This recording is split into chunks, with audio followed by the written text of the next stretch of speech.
کریستیانەکانی کەرکووک لە ساڵیادی لەدایکبوونی حەزرەتی مەسیحدا و لە میانی پێشوازیکردنیان لە پێکاتەکان جەخت لەسەر ئاشتی و پێکەوە ژیان دەکەنەوە. پۆل لە پێکاتەکان سەردانی کاتدراییەی کلدانیان کرد و پیرۆزباییان لە کریستیانەکان کرد. هجرة كان طبعا زحمة بو العراق، تعديان كان بو مسيح كان ضغطي هبو مسيح كان بياون محترما يعني حزيا وطنيا زور لعراقه. بە پێی وتەی کریستیانەکان کەرکووک لە ئێستادا 3000 خێزانی کریستیانی تێدا دەژی. پێشتر ژمارەی کریستیانەکان زیاتر بووە لە کەرکووک، بەڵام بەهۆی دۆخی خراپی عێراق کۆچیان بۆ دەرەوەی وڵات کردووە.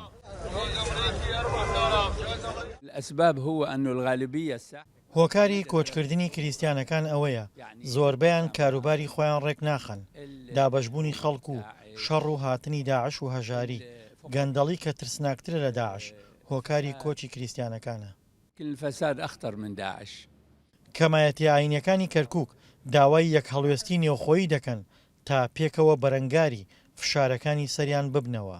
بەڕاستی گرنگە هەموو کەمایەتیەکان و هەموو ئاینەکان لە عێراقا یەکتری بپارێزن، چونکە هاوتەریبی لە ڕووی مافەوە و بایەغدان بە کەلتور و فەرهەنگی یەکتری ئەوە دەوڵەمەندکردنی وڵاتەکەیە. ئەگەر بێت و هەر فەرهەنگێک یا هەر باوەڕێک لێرە فرامۆش بکرێت و یان ناشرین بکرێ بەڕاستیەوە ئەبێتە کەم و کورتی بۆ وڵاتەکەمان. کریستیانەکانی کەرکووک هەرچەندە بە ژمارە زۆر نین، بەڵام دەستێکی باڵایان هەیە لە داعمکردنی دام و دەستگا تەندروستی و خزمەتگوزاریەکان و ساڵانە بوجە بۆ ئەو مەبەستە تەرخان دەکەن.